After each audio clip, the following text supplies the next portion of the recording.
Everyone knows about the 7'4s and everyone knows about the 6'8, but in my opinion, the most underrated height in NBA 2K26 since release has been 6'11s. Now, these games came before the patch that just came out, which should only buff these builds, especially because we're going to go against a lot of 7'4s in this video. And I have played since the patches come out, and I do get a lot more hands up contest on them. So if anything, 6'11s have only gotten better. And it's so weird because it seems like a bunch of YouTubers have recently discovered how good 6'11s are, and everyone's making videos on 6'11s. And if you guys know, if you've seen my videos, day one, like I had a Giannis build, but right here, we're going against a 7'4", and I think it's like a guard. It was more like a lockdown. He wasn't doing too much. But the problem with 7'4s, which I've been saying since release, as someone with a 7'4, is that they're just so slow defensively. So 2s is a good highlighter for not being able to guard, obviously, because it's really, you have so much room. But once you can get a stop on a 7'4, it's not much they can do against your 6'11. And there's different type of 6'11s. This is more of a defensive slasher. But I was messing around in the builder, and you can really make a KD type build that gets deep bomber, as my teammate lags, that can get deep bomber, and you can make really good 6'11 builds that's not just this one. Like, you can defend pretty well. Luckily I get the defense there, I get the stop, but this is all they're gonna do. A lot of times once they see that Giannis jersey, I get it, and they just assume you can't shoot. But this build gets I think a 83 3-point, so I can shoot on this build. But right here, they're so slow, they kind of have to give it to you. But even if they do, they're still slow enough where you could just go right around them. So 7'4s, especially with the new patch that has come out, if they're not able to shoot, which you can still shoot contesteds, it wasn't a fix-all for everything. And with the smaller guards, I know they're complaining about allegedly ghost contests. So just look at that. One move straight to the basket, rim run. There's nothing they can do. They're just too slow. And the only way they can get a block is if they're standing there and rise up, because most of the time they only get high flyer denier on bronze. But right here I'm running with a lock too, so we can guard ball. And once we get that stop, it's straight barbecue chicken. Yeah, look at him. He's just backing up. He's backing up, and they want me to shoot it, but obviously I'm not a good shooter as the lock, so I can still pass the ball. But yeah, 7'4s, they basically give up once they can't just shoot over you, because they're actually, most 7'4s aren't actually good at the game. They just know they have the most overpowered build, and they know there's nothing you can do to stop them, so they abuse it. But right here, I can shoot it, but I don't feel like shooting it, so I just won't. Pass over, get the pass back. He's gonna jump, bait him, hit my shooter. They don't have game sense. They're just, their build, I think it said he shot like 77% from 3, 77% from the field. And as you can see, they're not, all of them aren't good players. There are good players who have 7'4s, but that's not the same thing. Again, I can pass.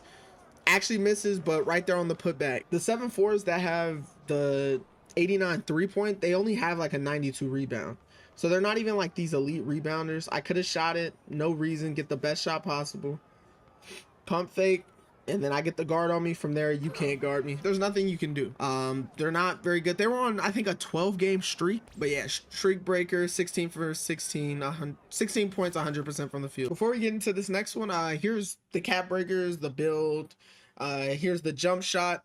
Just pause it if you need it, and all my animations, I just wanted to give those to you, so everyone asked me in the comments. So, and in this one we're playing a little different. This is a 6'7" lockdown at the 2, and then a 6'8" shooting guard, like point guard, shooting guard, ball handler at the 1. So right here I'm going straight to the rim because he's small, mistimed it. It happens. They get the ball, got the contest. My lockdown gets out rebounded, which is a problem. The lockdown I have doesn't play with rebound. He gets a rebound, but he doesn't have any. Luckily, they take a bad shot. We get the ball. And right here, again, we're just going to keep going to the rim. This build is a walking mismatch. If you're fast enough to keep up with me, you're probably not tall enough to contest my dunks. So even playing off like that doesn't benefit you as much as you would think. But because I can shoot, I just choose not to. I like to let the slashing open up the game. And right there, he's testing, seeing if I'm going to shoot. And I'm only going to take the ones that I have to. Otherwise, I don't have a high enough three-pointer to where I just want to spam 3-point shots. And there's games where I have to do that. I have games where I go 5 for 5 from 3 because they're just sagging off. But right there, the lockdown gets in his bag. His bag isn't deep, but he got a few things in it. But right here, he's like playing in the middle. He's not really playing off of me. That KD, I think it's the escape move. That crossover is so good. It almost stuns them when you get it off. But right here, they're playing off of me. I'm trying to bait him into just stepping forward a little bit. I get bailed out with a terrible take, absolute atrocious take. Right here, he's playing off of me. I decide to pull it, obviously green. But right here, luckily, lockdown force a miss. Doesn't take the ball back, so we have to. And now that I have sharpshooting take, they're throwing like a soft double. And I'm still not passing the ball. Being a little bit of a ball hog, I probably could have hit the lockdown, but you could get easy break animations off snatchbacks with the sharpshooting take. So I was basically just doing that. Hit my lockdown. I was actually going to set him a screen. He walks away. Look, too slow. Euro step dunk. Yeah, this game is pretty much over. Hit the lockdown on the back door. Game over. But this next one, we are going against another 7-4, so it'll be way more interesting. And right now, he's like playing me at the level. I missed the step back 3. That's like my go-to. But yeah, basically, he's playing the 1. Luckily, he mistimed. I didn't even get a contest on that. Again, this is pre-patch. He gets the green on that one. But this is more like the lineups you see when you go against 7-4s.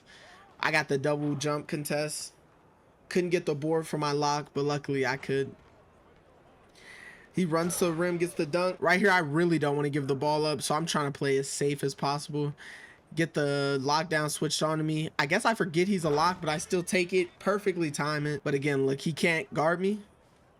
Got the layup off after the fake pass. Come up, he's kind of sagging off. I take that one. I green it. I'm not going to miss twice. Usually I don't miss twice unless it's a really bad day. But yeah, we're just going at him. We're basically picking on him the same way they try to pick on guards. Too slow. I get a bad dunk. But unfortunately, I don't know how I get it back. And now he's doing the fake pass. Cheese hands up, fake pass, step through. We know he's going to shoot. I don't jump. Don't get a contest.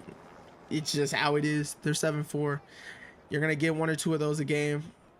And we actually, I think in this game, we switched right there. I don't know if you heard that, but I actually hit him. But because I was so far to the left, I don't even get a contest. But I start locking in. I'm late. Got hit on the screen. Jump. Double jump. Get the contest. He was way far out. Unfortunately, again, my lock doesn't have a rebound. So we're back to playing defense.